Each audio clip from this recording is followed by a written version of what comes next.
Here we are, live again. I have this kind of fun tradition before the podcast. I don't think I've talked about it. Do early ones. Your mic got unplugged. Oh, and you froze. Is that the tradition?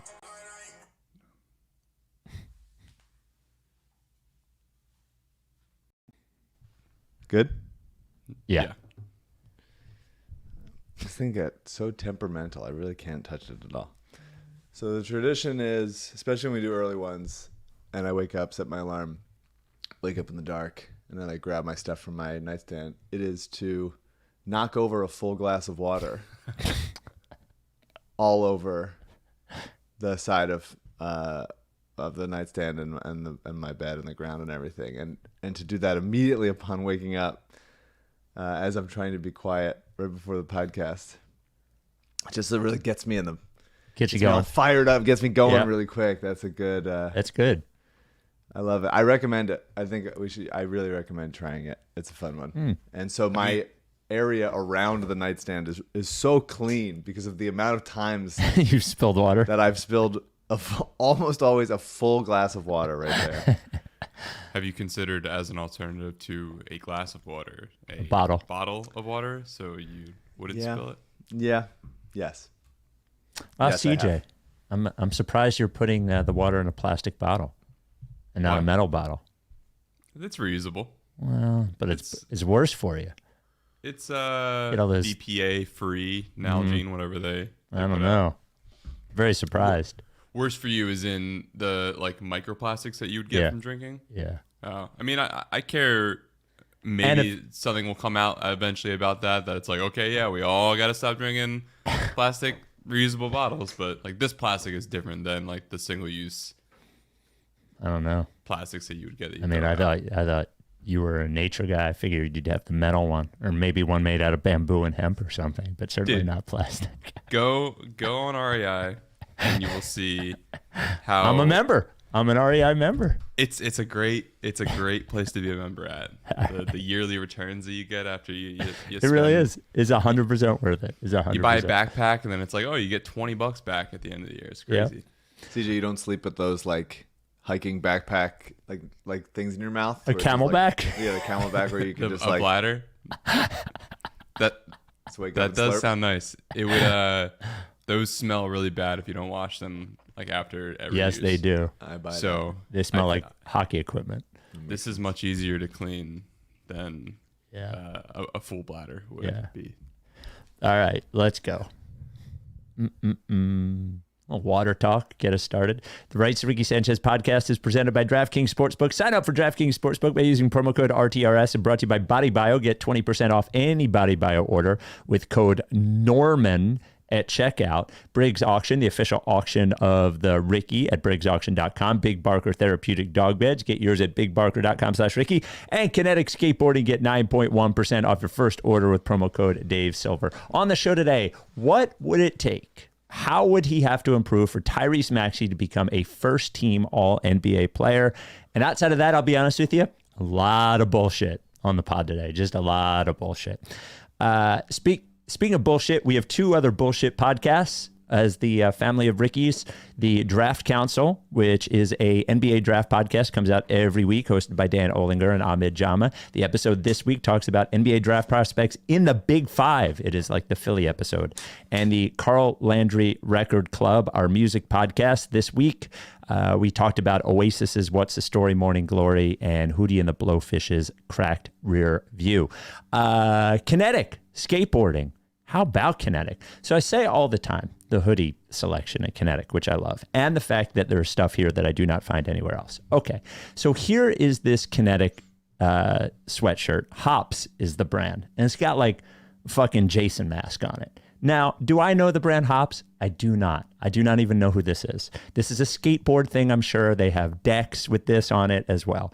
But it doesn't matter because it's fucking cool. So the reason I like getting stuff from here is that I will find t-shirts and hoodies that do not look like anything else because there's some sort of skateboard gear that I don't know anything about. The Hops Kevin Taylor Battle Mask hoodie, I don't know, but it looks cool. And that, to me, is the point. If you're a skateboarder, it's even better.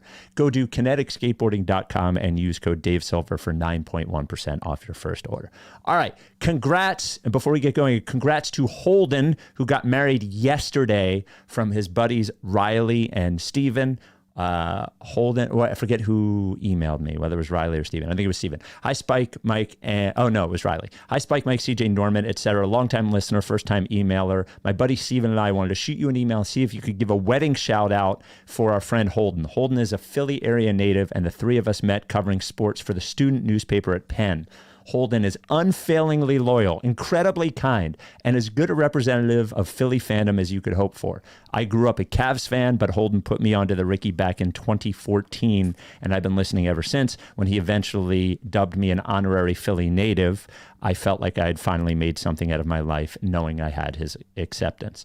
Even more impressively, Holden has made Steven, regrettably, a cold-hearted Celtics fan, someone who actively roots for Joel Embiid's success and listens to the Ricky more than just when the Sixers lose to Boston. That's so. Big.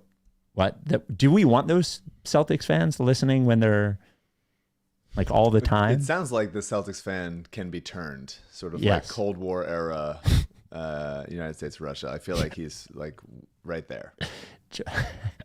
Well, then, congratulations to Holden. Congratulations on getting married. We wish you years and years and years of love and happiness as making up for the Sixers part of your life. Without any further ado, Amos and the chef.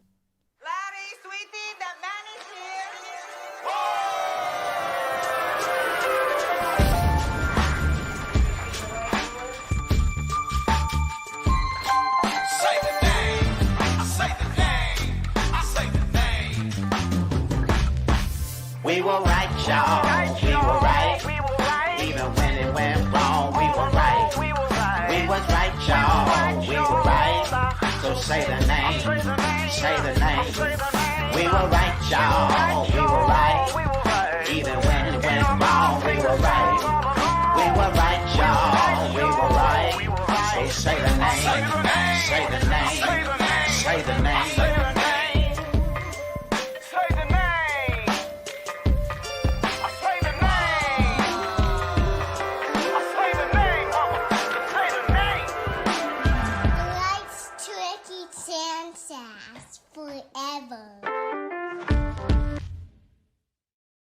Welcome to the Rice Ricky Sanchez podcast. I'm Spike Eskin, along with the guy who is the cleanest dresser on the West Coast. That is one Mike Levin. Here we go. August Part 2. 38th. Locked in. You know what we talked about really at all is Reggie Jackson. No, we didn't. Just not even a little bit. No, I forget sometimes he's on the team. Well, I have in my notes, I have like the roster and the starters and the bench and who's down. And I have Reggie Jackson kind of like just outside the rotation. Well, what's going to happen? I have no idea what to expect. What's going to happen is Kyle Lowry, they're going to be incredibly conservative with, I think, during the regular season. I think he'll probably play 46 games or something. He'll be on the injured list with some nothing thing for 3 weeks at one point, even though he's on the bench and walking around and looking fine or whatever, just because he's 100 years old and they're going to need him way too much in the playoffs. And I think it is at that point where Reggie Jackson becomes a 18 or 20 minute a game guy, and will certainly have games where we're like, why doesn't Reggie Jackson play more? And then he will play more, and we will be like, holy fuck, no more Reggie Jackson. That is my prediction for Reggie Jackson. Think there will be stretches when Lowry's not playing and Jackson is backup point guard, but there's also going to be a game when he wins us a game. There's going to be a Reggie Jackson moment, and it'll be like one of the most unremarked upon signings of this era. Yeah, and look at this. Where would we be without Reggie Jackson? It's going to be said. But I'm right now. It's almost like there's like something covered, like in a TV show when like a guy walks out and there's something like covering his naked body, like a perfectly placed bottle of wine or a lamp or something. Like that's where Reggie Jackson is. He's just being covered by items in the room that I can't see because it's like so irrelevant. He seems like. You know how there's those coaches, Doug Collins being one, I'm trying to think of Philly references, Mike Keenan being another, that come in and have immediate success and then wear out their welcome insanely quickly. And sure. it feels like Reggie Jackson is sort of the guard version of that sort of player, where you're like, you saw him one time on another team just bust your ass, and you're like, oh my God, I can't believe we got him. And then he's there, and he wears out his welcome rather quickly. It's sort of my gut feeling on Reggie Jackson. We'll see. Maybe he's a folk hero by the end of the season. That's why you tune in. That's why the regular season matters. That's why everyone's waiting with bated breath. And that's why you tune in to find out if we like Reggie Jackson for a week. We'll see. So this was either a cursed image or an image that we will remember for all time, that Tyrese Maxey and Ricky Council IV went on vacation together to Mexico. Here they are on the boat. Ricky Council wearing socks on the boat without slides or anything on it, just wearing socks, seems like a psychotic move in that those socks are going to get wet and nobody likes wet socks. But aside from that, sort of like the idea that these guys are on vacation together. Love the idea that they're on vacation together. Love that Tyrese is paying for his guy to go to Mexico. Big contract. Let's get out the yacht. Yeah. I don't mind the socks. There's a cozy look happening here. And if they had just gotten on the boat and he took his shoes off to get comfortable, there's a cozy feel. Okay. And then it's like, oh, let's take some pictures. But he's wearing shoes on the boat and not sand slides or. Well, they may have something to go afterwards. So he's gonna okay, I'm gonna be cozy around for a little bit, and then I'll take them off when we go outside, go out into the water and stuff. I think I understand on the practical level. Yep. Those socks are gonna get wet. They're gonna get wet, brother. But we don't know what part of the boat ride we are at. And I'm assuming we're at the early part of the boat ride. Like, let's get in there. We're excited. Let's take some pictures. Let's pose. And then okay, we can hang out. Let's get practical here. Okay. There you go. I'm going to stand up for Ricky. Well, there they are. We have a Tyrese Maxey listener question that we will get to in just a second after we talk to you about BodyBio. We love BodyBio. Go to bodybio.com and remember you can use code Norman for 20% off any purchase. Norman. Now, you got to write that code down because we're not going to put it in the show notes or on the website because then other people steal the promo code. So it's just for you. Promo code Norman for 20% off anything at BodyBio. We love BodyBio, supplement company over there in Jersey, family owned, family operated, trusted by healthcare professionals, over 10,000 of them. And they just want to keep you healthier with better products that help supplement. That's what supplements do, what you're eating, because you're probably not eating and consuming everything you should to be healthy. You've been hearing about fish oil for probably 25 years now. You see them when you go to the drugstore. There's bottles of them everywhere. You hear ads on the radio. They have the best fish oil product, Fish Oil Plus. So if you've been taking a fish oil product or a family member has, or you've been thinking about it, just get Fish Oil Plus at bodybio.com. Because fish oil has become so big, they need too many fish, and it ends up with bad farming fish practices, which end up with lower quality fish, which ends up with lower quality fish oil. And then they sit on the shelf so long, the products go rancid, oxidized, all that kind of stuff. Fish Oil Plus is complete opposite. Wild herring caviar is the main ingredient. They source it, they gently extract the nutrients, and then when you're going to take Fish Oil Plus, it's basically you're going to look on the back of these products and you're going to see, oh, it looks the same. I'm getting the same amount of this, the same amount of that, but your body is going to absorb more of it from Fish Oil Plus, which means you're going to get more benefits. So if you're taking any sort of fish oil supplement, I would just tell you, just switch to Fish Oil Plus. Plus, you're going to get 20% off by using promo code Norman. You could also try the other products we've talked about, sodium butyrate for a gut supplement, E-Lite to keep yourself properly hydrated. Once again, go to bodybio.com and use code Norman. Norman for 20% off any order. So we got this question today from A-Warn on Twitter. And I thought it was interesting. I don't think we have ever discussed this. Drew Hanlon said recently that Tyrese Maxey has taken another leap this summer and expects him to be in the MVP conversation in the coming years. What do you think he's taken a leap in? And what do you think it would take for him to be a top 5 MVP vote getter, first team All NBA? What part of his game do you think is most important to get there? Interesting. Yeah. I mean, it's Drew Hanlon. He's talking about his guy. Yeah. I don't take he will be an MVP candidate seriously, but there is that difference between a top 20 NBA guy and a top 8 NBA guy, and then the top 4-ish NBA guy or whatever. So, I mean, to be very honest, it feels hard to believe that Maxey ever is that close. To get to the top 10-ish level. I mean, he's just a small guard. And you just have to, I mean, like, outside of Steph Curry. Dame. Not anymore. Well, but yes, I know. Yeah. He's no different than Gabe Vincent at this point. Sure. Yeah. You said it. You just said it, not me. Yeah. Which I still believe. If Gabe Vincent was healthy, it's unfortunate that I picked a guy that didn't really play at all last year. But I would say, I mean, the thing is I've been saying about Maxey for a long time is, like, adding a little bit more, like, hesitation and in between game to his pick and roll, being able to, like, both get by people, the threat of the drive, and also the step back. Like, Maxey pretty much had, like, he was like an old video game that had, like, just forward or back, like a joystick thing, like that you play at, like, the dentist's office. And obviously the blow by speed is incredible, and he can get to the rim so quick. And I love how he, like, curls the ball up so quickly, as, like, right before the shot blocker gets there, he gets the ball on the backboard so quick, and he got all those goaltendings, which is always fun to see. And then he had the step back, which he didn't have in college, or didn't show at least, and that's useful. But when he's being covered by those bigger wings, Anunoby, Marcus Smart, Jaylen Brown, those kinds of guys, that are long enough to keep up with him, be a little bit more physical with him, that kind of thing.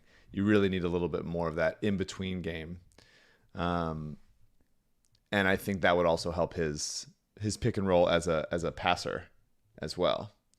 And so I think if it's that's compelling to me, like a little bit more of that Chris Paul stuff, that would be super important, of being more point guardy, but also a little bit more unpredictable. But it's like, I would love to be wrong, but it's hard to imagine that he has vaulted himself into, there's only so many leaps you can do at that size.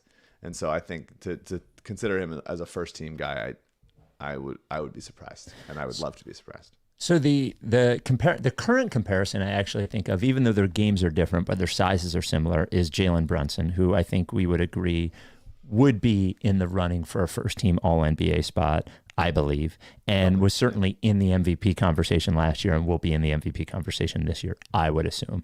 And so there's one major difference in terms of team structure, in that Jalen Brunson is by far the primary offensive option on his team, and it's not even close, really, whereas Maxey is second at best, and honestly, of the top three on the team, he's really just one of three in that way. In that there are offensive players as talented as Tyrese Maxey on the Sixers, and Jalen Brunson's not. One thing also is what you said, is that Brunson has more of a middle game than Maxey does. Now, he's not as good a shooter as Maxey. That's most of his Brunson's game. Yeah, and it's funny, I almost think Jalen Brunson gets credit for how hard everything looks. Yep. Because he works so hard, it gives him, and he's a motherfucker, obviously, but it gives him that motherfucker vibe because everything is so strained to do. I think ultimately he has a similar limitation as Maxey, in that they're both like so-so creators for other people. And I just think the biggest difference that Maxey could make, because he's not going to be able to score enough points because of who's on the team, to like wow people that way. Their games are different, but Shai Gilgeous-Alexander can shoot as much as he wants, basically. And so can Jalen Brunson, and Maxey can't. But I think if Maxey were to become just a substantially better playmaker, I think would be also getting to the line a little bit better. But I think the only way that he could become in that league would be to become just a 9 assist a game guy, just to dumb it down, a 9 assist a game guy rather than a 6 or 6.5 assist a game guy. And I'm not even sure that the offense will will revolve around him in a way that makes that possible. So I agree with you. I think it's largely unlikely, especially in the next 3 to 5 years, while he's playing with Embiid and he's playing with Paul George. Who knows? Maybe in 5 years something's different, but I don't really see it as a realistic way for it to become this year. Yeah, I mean, the thing I would like to add, and this is very on me also, is that like now that Andre Drummond is here, lobs. The threat of the lob and being able to throw that and having that be just sort of an automatic. Who's a guy that's like, I mean, Trae Young style. Like Trae Young, when you're watching him run pick and roll, the lob is so present as a threat, and is so like immediately like, oh, you took one step the wrong way, lob, like you're dead. It's over. Yeah, that kind of thing would be really, really nice. We got this is not related at all.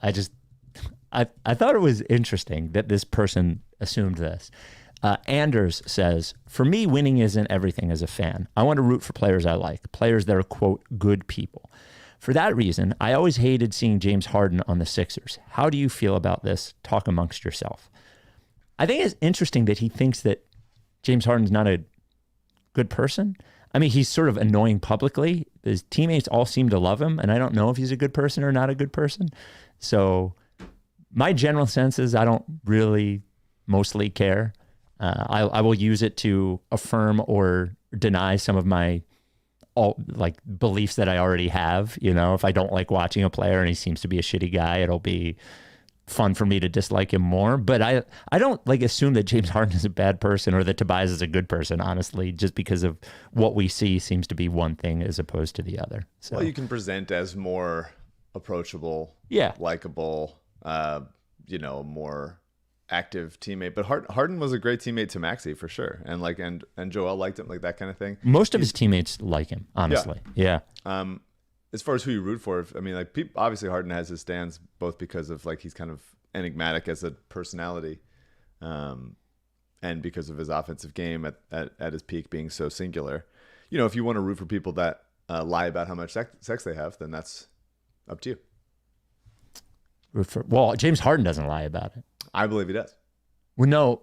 So my information is not just about what he said. I think like I have real world information on the sex thing. And you can be a good person and have a lot of sex with a lot of different people, by the way. Oh, absolutely. I'm saying I want to be that clear. The book on James Harden, that he has a lot of sex, and that you are claiming to have information that confirms that, I believe is manufactured spin and narrative. I don't think that it is the case. And who has manufactured this spin and narrative? His people. And you're included in that. You're a little puppet, little sex puppet. So I'm a James Harden sex puppet? I think that's what you are, yeah. That's my claim. So we never got to this on, we talked briefly about the Eagles, and your pick was, you picked Packers. I think I picked Packers as well. Packers +2 or 3, whatever it was. Eagles start off 1-0 in a perfectly Eagles game in which they win, but you're furious about 6 different things or whatever. Though it was nice to get a win in the opener against a good team. Your prediction and outlook for the Eagles this year, where do they settle in, and how do we look back on the season?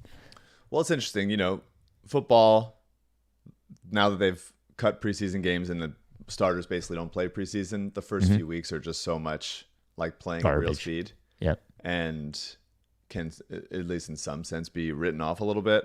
I think the field being as bad as it was in Brazil also makes that game a little bit of a toss up of like what can you really like take out of it. Obviously Jalen made a bunch of like very bad decisions that some right in a row. Yeah, that you go like can't do that. That can't happen. But you also saw a bunch of stuff that you can feel positive about. Offense is a tank.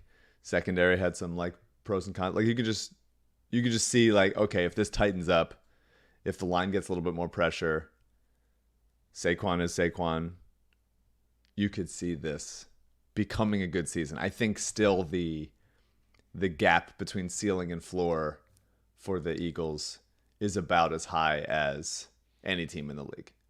I think that's fair. They could certainly implode, and they could certainly win 13 games. I think they could win both 7 and 13 games. I think that is fair to say.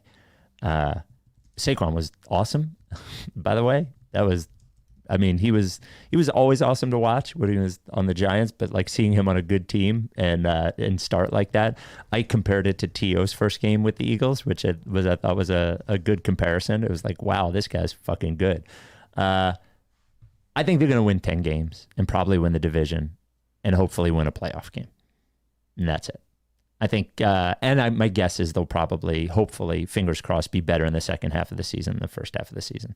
New coordinators, a lot of new players on defense, yada, yada, yada. So that's my reasonably optimistic view, is that they win the division with 10 games or something. I have a hard time committing to much higher or much lower than that, which makes their over-under sort of scary at 10.5. So I don't know.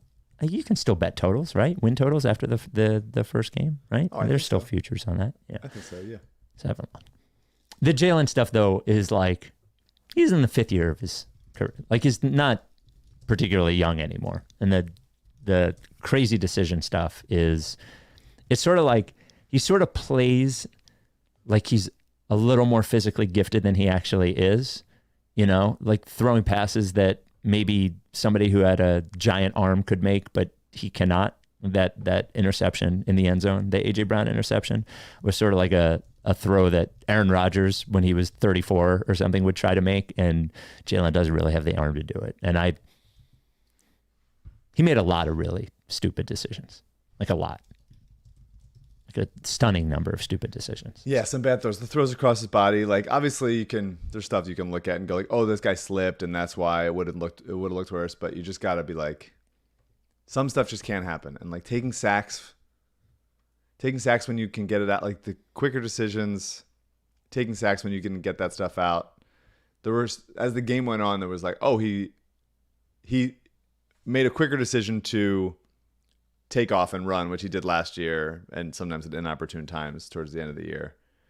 But like, yeah, that throw to Dotson with the cornerback kind of lurking was just like, you got so baited into that. Yeah.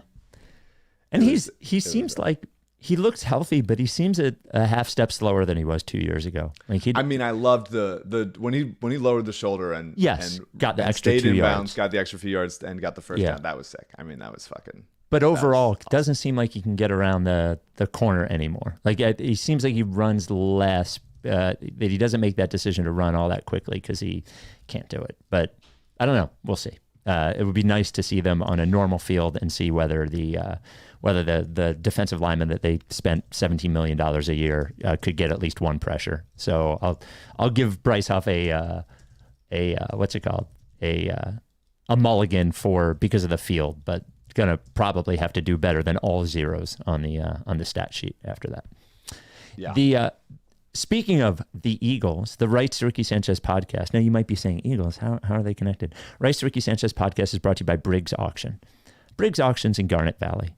Family owned and operated auction house. Having been in the warehouse is pretty fucking cool. There's a lot of stuff. And every week, Briggs Auction is launching an auction that has collectibles and art and furniture, that like one-of-a-kind furniture and art and clothing that you're not going to be able to find anywhere else. It's very cool. Download the Briggs Auction app in the App Store or Google Play, or just go to the website. Check in once a week. Hundreds of lots every week, most of them starting at $1. I love online auctions. I love the competitive nature of it, and I like getting something that I didn't know that I needed already.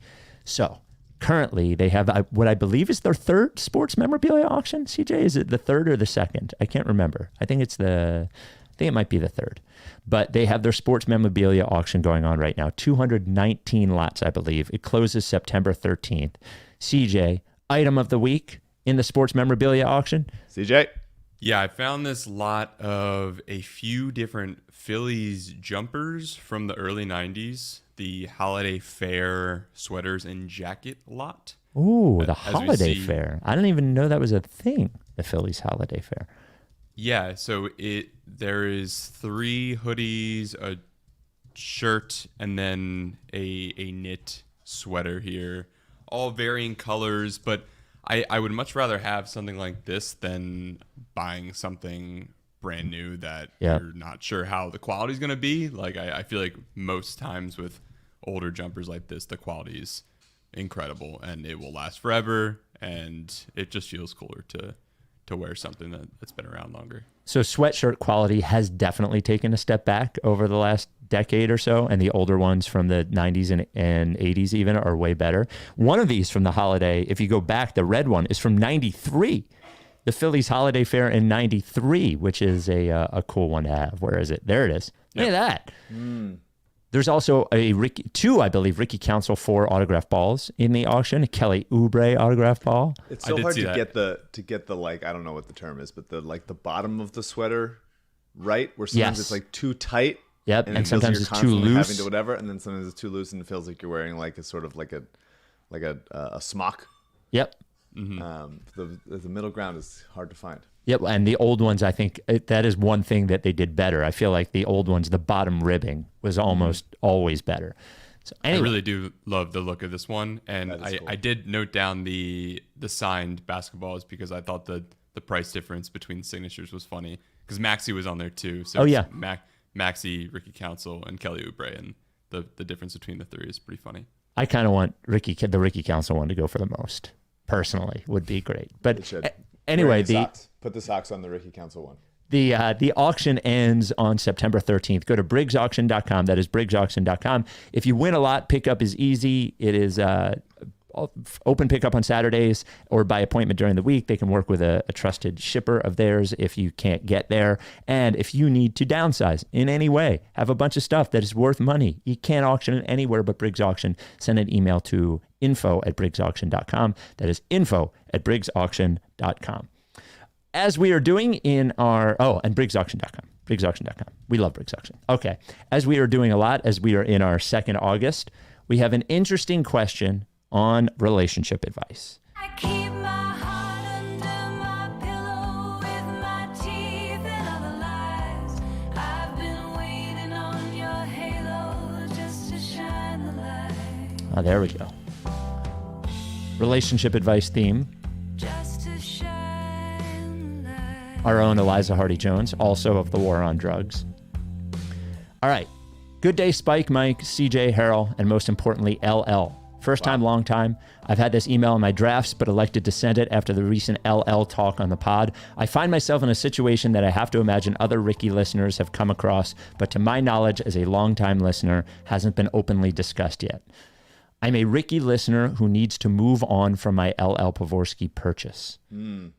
The experience of purchasing an engagement ring with LL was excellent. He was responsive, presented great options within my price range, and the ring was a big success at the time. In addition, I live in the South, which means my communication with LL was all virtual, and the process still went smooth. My issue is the engagement has been called off. Things just didn't work out. It's now been about 10 months, and I'm beginning to recover.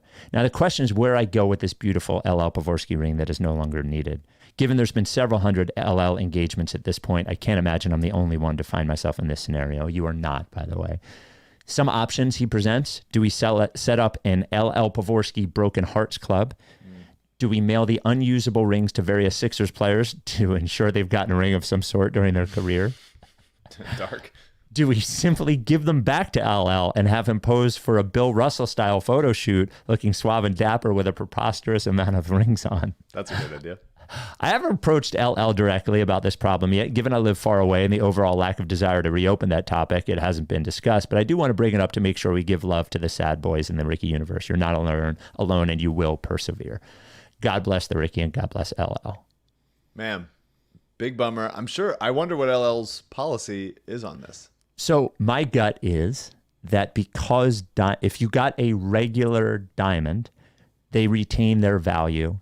And my gut tells me there would be some sort of buyback price at a lower number, like at 60% of your purchase or whatever, that is what my gut is. If it's one of the lab grown diamonds, then it's not worth anything anymore. So unfortunately, lab grown diamonds don't have any resale value or anything. So it might be beautiful.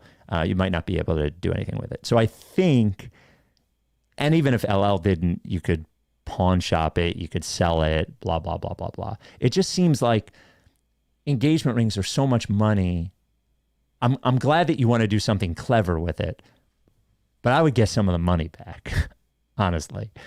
Like if, let's say you spent $8,000 on the ring. Is it better to have $2,500 back or do a good bit with the ring? I don't. The bit would have to be pretty good. I'd rather have the money back and get it out of your possession, man. Get whatever you do, get it out of your possession. I'm so sorry your engagement was broken off. I'm so sorry. It must be crushing. But like, my opinion, just get it out of your possession somehow. Yes, probably. Could always save it and say it's like a family heirloom because now it is. It has become a family heirloom now. Well, to do what with it? To give it to another eventually, yeah, woman? you see? Be like, you want this one? Not this one? All right. I'll take it back. We see. I wouldn't do that. Probably shouldn't do that. Yeah, I wouldn't do that, you know. Probably shouldn't.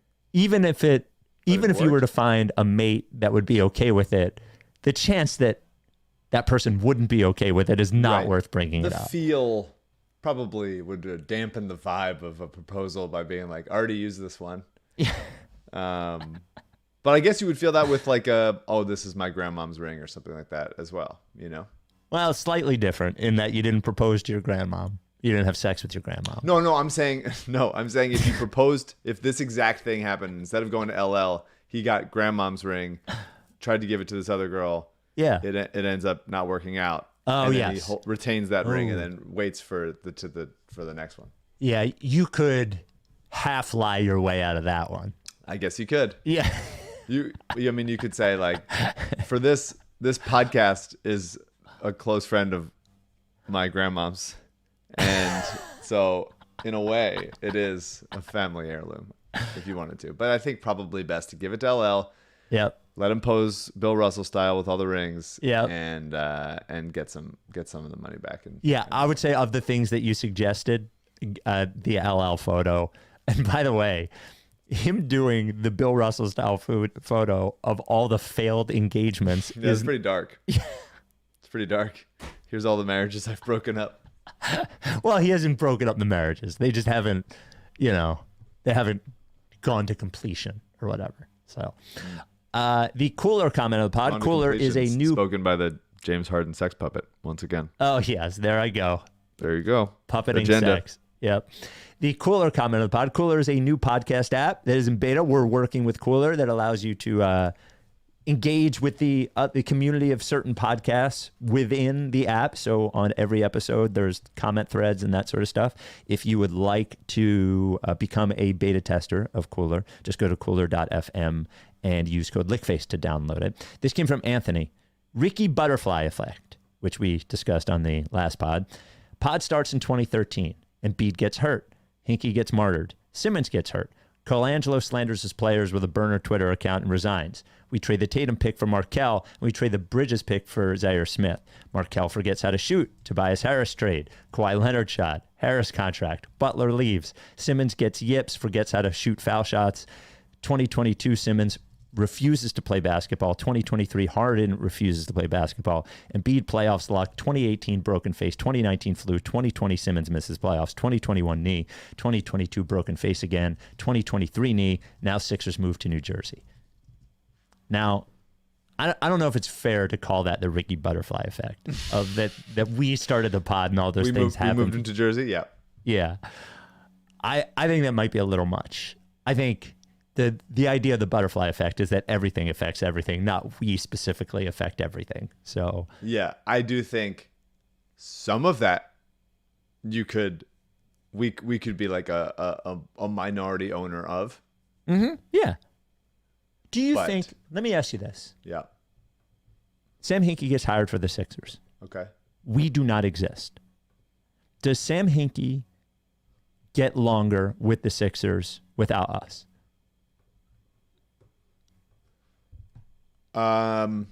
Given that, reason being, there's less attention, and I think some of the negative pushback to Hinkie was because of our, you could make the argument, was because of our positive endorsement, especially our tone. So do you think that he would have lasted if we didn't exist, lasted longer? Yeah. Yeah. Yeah. So you weren't trying to figure it out. You were struggling with whether you wanted to say it. Yeah. He probably lasts longer without us. Yeah. So Sixers championship odds probably go up without us, with our existence. Yeah. At least slightly. Yeah. That's right. How's that make you feel? I think not. I mean, I think he probably gets like another year. Yeah, but who knows what happens in that year? But who knows what happens in that year? Yeah. Like there's been plenty of bad teams throughout the years of various sports that have been bad for several years in a row. That we didn't have anything to do with. That didn't become like a national sensation. I mean, even like like the White Sox. They're embarrassing right now, and they've been embarrassing. But you couldn't say who the GM of the White Sox is. No. Well, and the Astros sort of famously did it. The Cubs also did it, you know. So it's just like the idea. Like it's just the idea. Like yeah.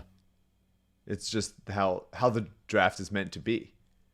You're supposed to get a shot at the better players when you're bad. That is with the intent of fairness.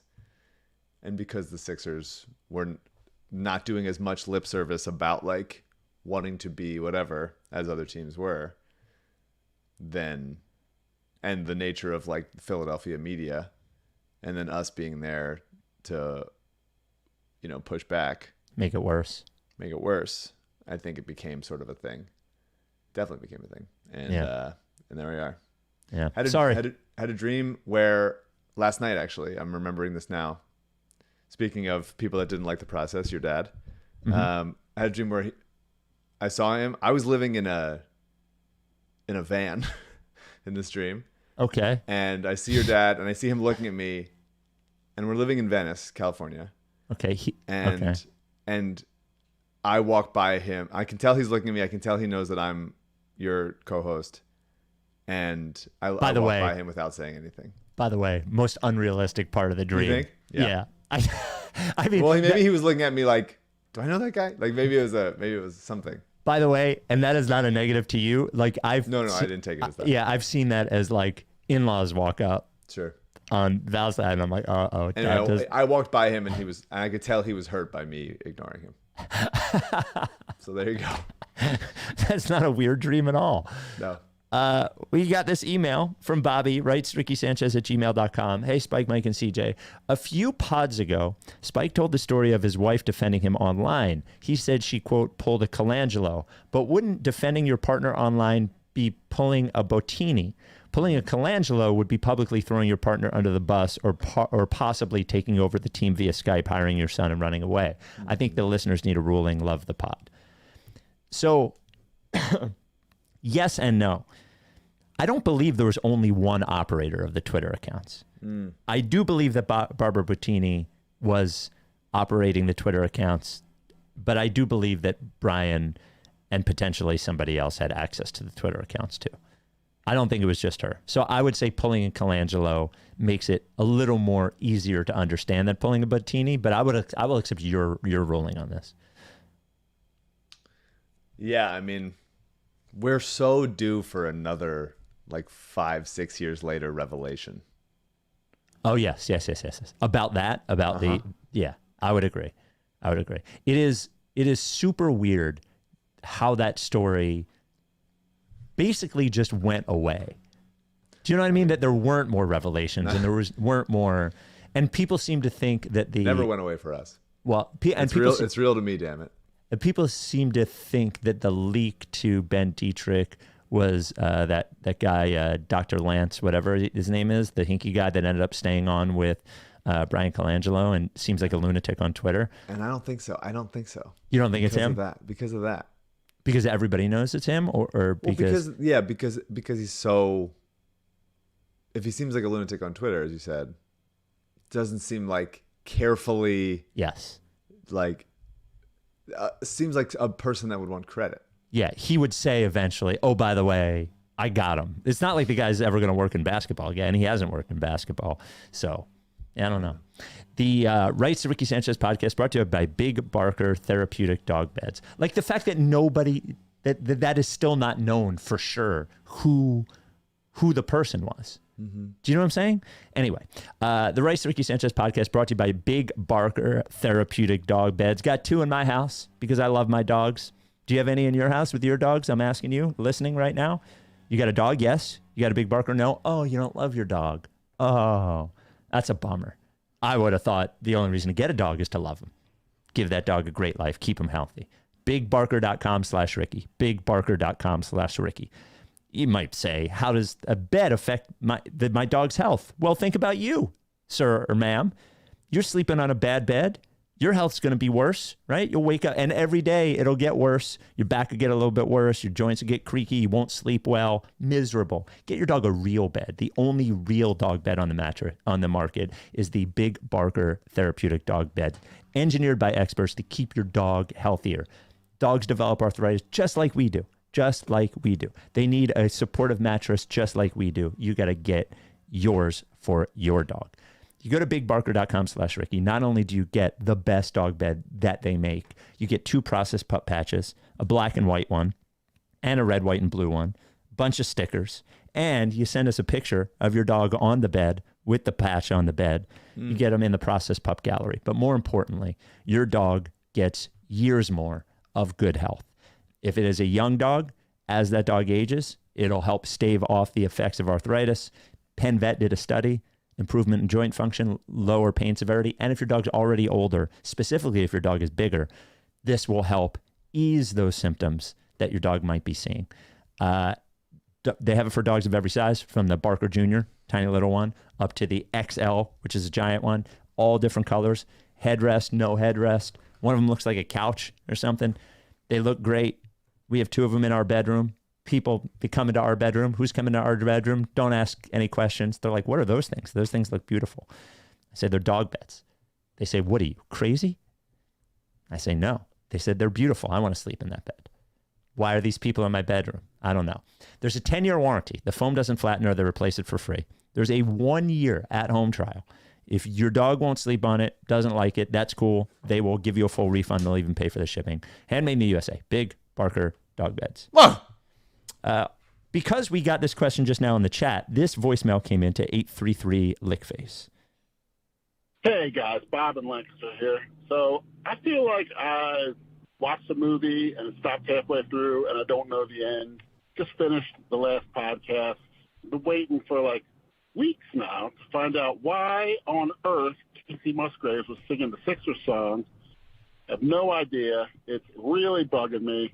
You guys gotta tell us what the heck's going on there.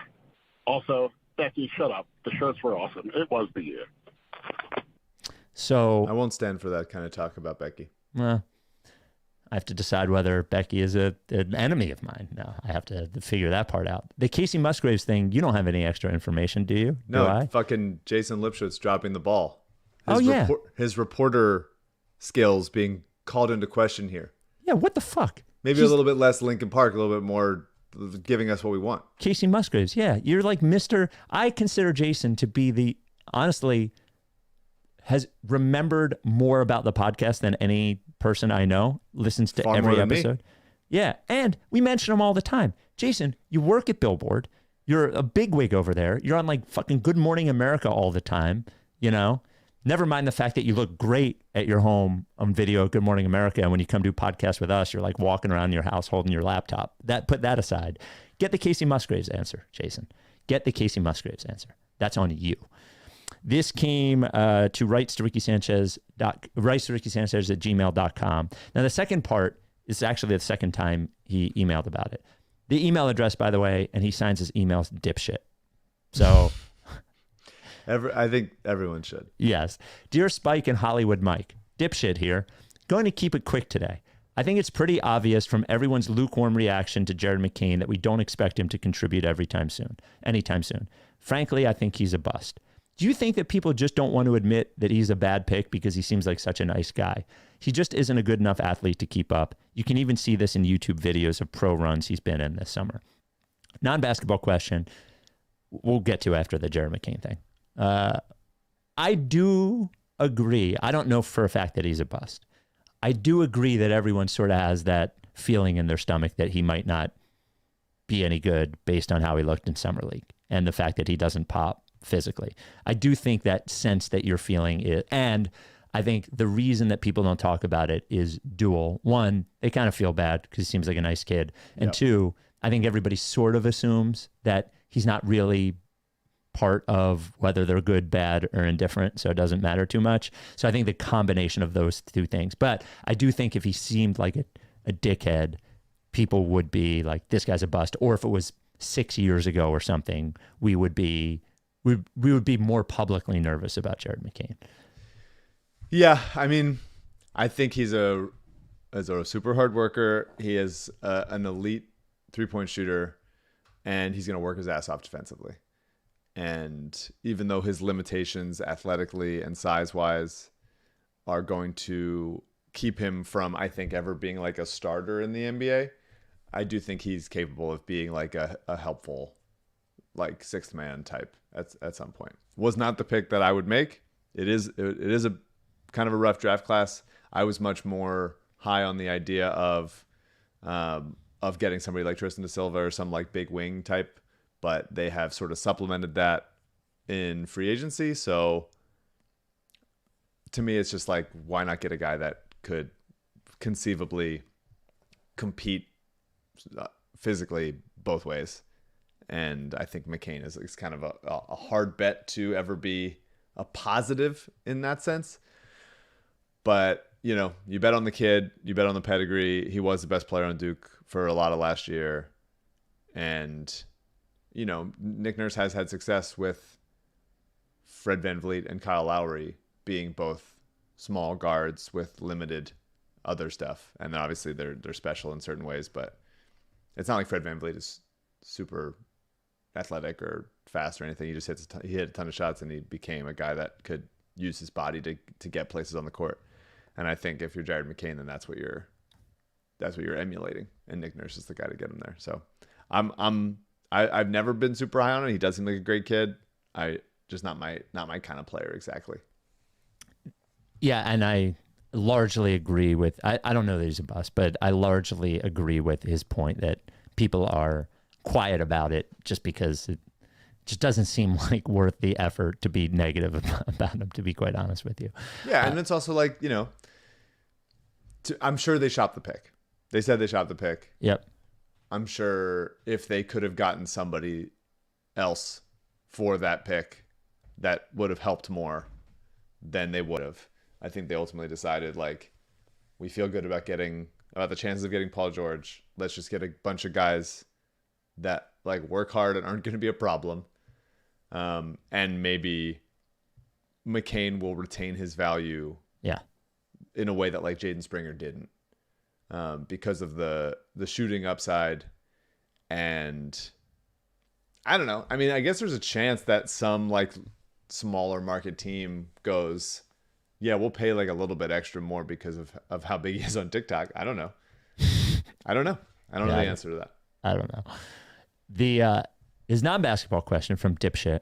He had already sent an email about Dan Ollinger's shoulders. He said, I'm still wondering about the Danny's shoulders. What about his shoulders? What's that? What about his shoulders? That he has good shoulders. He says, third best shoulders in the Rickyverse. Dipshit, number 1. Maxey, number 2. Danny, number 3. Oh, Dipshit is including himself in the Rickyverse and has put him number 1. Okay. Correct. Happy to send some proof of delts to attest to the supremacy of my shoulder succulence. Anyway, the question is to the Danny, how many sets of lateral raises do you do per week? I'm going to guess 8 sets per week. He's too broad to just wake up that way. Perhaps we all take a guess and the winner could give them a little squeeze. We got to put it to our friend Dan. Yeah. Would he let the winner squeeze his delts? I think so. Yeah. 833 Lickface is the number. Mike CJ, how you guys doing? This is Hello Jeff. So I am the guy that did the analysis on BodyBio for Mike, just to prove that he was not an influencer. That's my question first. Who would win in a one-on-one game between Matt Quinn of Mountjoy and Amos Lee of Amos Lee? And then non-basketball, this is a misconnection, so bit lengthy. Apologize in advance. 2022, July 4th weekend, was at Sinespia at the Hollywood Forever Cemetery in West Hollywood. Ran into a guy in queue who saw me wearing a Paul Reed Victory Tour shirt. He looked at me as soon as I walked up and was like, hey, you know the Ricky? And I was like, thinking in my head, what the fuck are you talking about? Forgetting that I was wearing that shirt. A little frustrated by the heat. Had just gotten in a fight with my girlfriend. So I unfortunately ghosted him. And I felt terrible ever since. Hoping that you can help me right that wrong so that I can apologize to him and potentially stare at him longingly as we listen to a podcast together in the future. All right. Wow. Appreciate y'all. Bye-bye. Wow. Touching. So Beautiful. So first thing, Hollywood Forever is not in West Hollywood. it is not. And I was actually there a couple weeks ago. I went to see a concert there in the mansion or whatever. I went to see Butch Walker there. What a cool place, Hollywood Forever Cemetery. Yeah. A little spooky for me.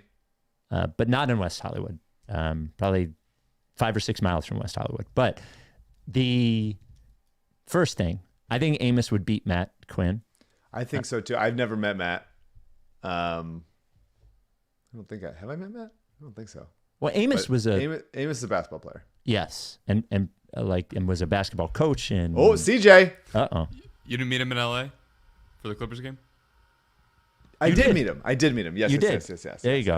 yes. Yeah. That was a busy moment, but Yes. I get Amos. Amos seems like a guy who I've also never played basketball with, but seems like a guy who's he's a big, strong dude. Yep. Physical. I think he would like really make life hard on you for an afternoon. And Matt seems like a finesse player. Maybe has some nice like running finishes around the rim, but I think Amos would really some bumps and bruises. I think would be coming Matt's way. So my money's on Amos. No offense to our friend Matt. Yeah, I think Amos. You ever see the guy on TikTok or Instagram, the like older guy with a beard in New York that plays everybody one-on-one and just busts their ass like by muscling them all the time? I feel like Amos plays like that guy a little bit. You haven't seen that guy? He's fucking great. You'd love him. He just fucking yells at the camera every time he scores a point. It's great. I love it. But okay, here's a pitch.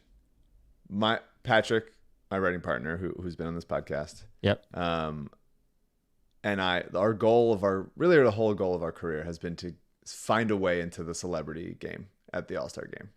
Obviously, we're far away from that. we haven't made much progress. Yep.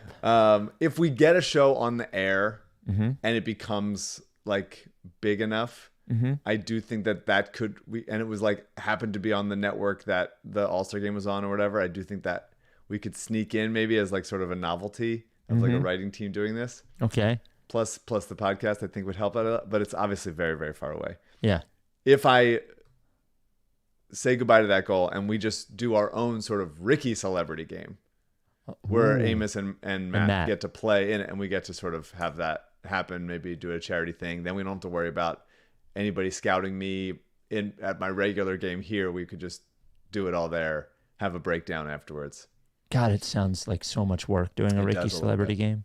It does a little bit. And but getting everybody in the same place at the same time. We Well, it'd can't have to even get be- you and I in the same place at the same time more than Sure. like once a year. It would have to just be like on that weekend instead or something. Yeah. Instead of a live, we do a live pod like right after at the gym or something. On the court. On the court.